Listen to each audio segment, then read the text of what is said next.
आज मी बनवलेली आहे तुरीच्या दाण्याची झणझणीत भाजी। ही भाजी खायला खूपच चविष्ट लागते आणि बनवायला पण खूप सोपी आहे। आणि आता हिवाळा सुरू आहे तर तुरीच्या शेंगांचा तर सीजनच आहे। तर चला आता रेसिपीला सुरुवात करूया। तर त्यासाठी मी आधीच तुरीच्या शेंगा छान अशी सोलून घेतलेली आहे। बघू शकता एवढे दाणे काढून घेतलेली आहे। आता आपण भाजीला फोडणी घालूया। तर सर्वात आधी तेल गरम होण्यासाठी ठेवलेलं आहे।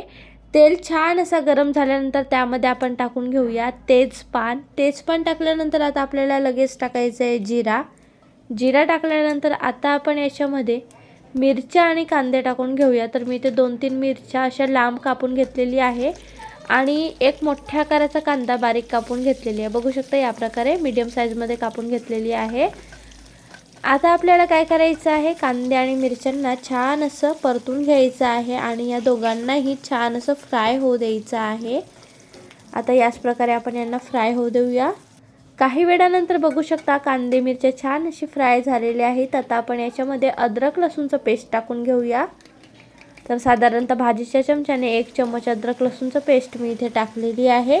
आता या अद्रक लसूणच्या पेस्टला छान असं परतून घ्यायचं आहे आणि त्यानंतर आता आपल्याला इथे टाकायचं आहे अथर्व मसाला। तर अथर्व मसाला जास्त प्रमाणात टाकायचा आहे। मी इथे 2 चम्मच अथर्व मसाला टाकलेली आहे। अथर्व मसाला टाकल्यानंतर सुद्धा छान असं परतून घ्यायचं आहे। बघू शकता या प्रकारे या सर्व मसाल्यांना छान असं फ्राय होऊ द्यायचं आहे बघा या प्रकारे तेलामध्येच। आणि आता त्यानंतर आपण याच्यामध्ये टाकून घेऊया लाल मिरची पावडर। तर लाल मिरची पावडर मी इथे 1 चम्मच आणखीन थोडीशी म्हणजे 1.5 चम्मच टाकलेली आहे, कारण आपल्याला भाजी झणझणीत बनवायची आहे। त्यानंतर मी इथे 1 चम्मच टाकलेली आहे मीठ आणि अर्ध्या चमच्यापेक्षा कमी टाकलेली आहे हळदी पावडर। आता या सर्वांना छान असं मिक्स करून घेऊया। बघू शकता या प्रकारे या मसाल्यांना छान असं या तेलात फ्राय होऊ देऊया। तर छान असं मिक्स करून घ्यायचं आहे आणि त्यानंतर आता आपल्याला इथे टाकायचे आहेत टमाटर। आधी आपण या सर्वांना छान असं मिक्स करून घेऊया आणि त्यानंतर आता आपण याच्यामध्ये टाकूया टमाटर। तर टमाटर इथे मी मोठ्या आकाराचा 1 टमाटर कापून घेतलेली आहे आणि तो टमाटर मी आता इथे टाकलेली आहे। छान असं आता या टमाटरला सुद्धा या मसाल्यामध्ये छान परतून घेऊया। बघू शकता या प्रकारे छान असं परतून घ्यायचं आहे आणि हा जो टमाटर आहे याला छान असं शिजू द्यायचं आहे। मीडियम गॅस ठेवायची आहे, अगदी जास्त फुल नका करू नाही तर जळून जाणार। तर काही वेळानंतर बघा टमाटर छान असे शिजलेला आहे, बघू शकता तुम्ही।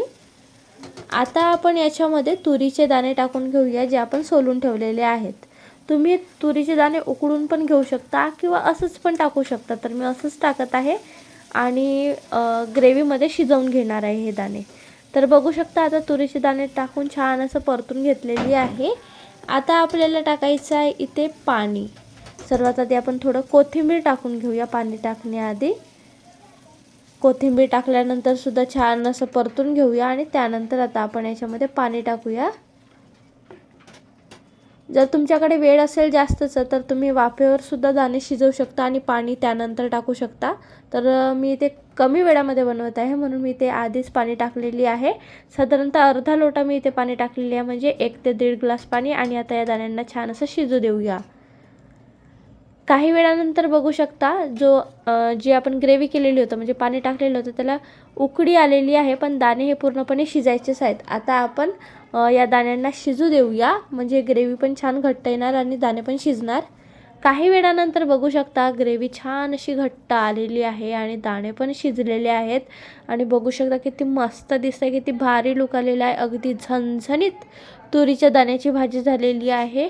आता आपण याच्यामध्ये टाकून घेऊया कोथिंबीर आणि कोथिंबीर टाकल्यानंतर आता आपल्याला गॅस बंद करून घ्यायची आहे। थोडं मिक्स करून घेऊया या कोथिंबीरला भाजीमध्ये, गॅस बंद करून घेऊया आणि तयार झालेली आहे तुरीच्या दाण्याची झणझणीत भाजी। आणि खूप सोप्या पद्धतीने आणि खूप कमी वेळात बनवलेली आहे। साधारणतः 15 ते 20 मिनिटांमध्ये ही भाजी तयार होऊन जाते आणि खायला खूपच चविष्ट अप्रतिम लागते। तर बघू शकता किती भारी लुक आलेला आहे या भाजीला। तर एकदा तरी या प्रकारे तुरीच्या दाण्याची भाजी नक्की ट्राय करा। आणि जर हा व्हिडिओ तुम्हाला आवडला असेल तर व्हिडिओला लाईक, शेअर, कमेंट आणि चॅनलला सबस्क्राईब करायला विसरू नका। धन्यवाद।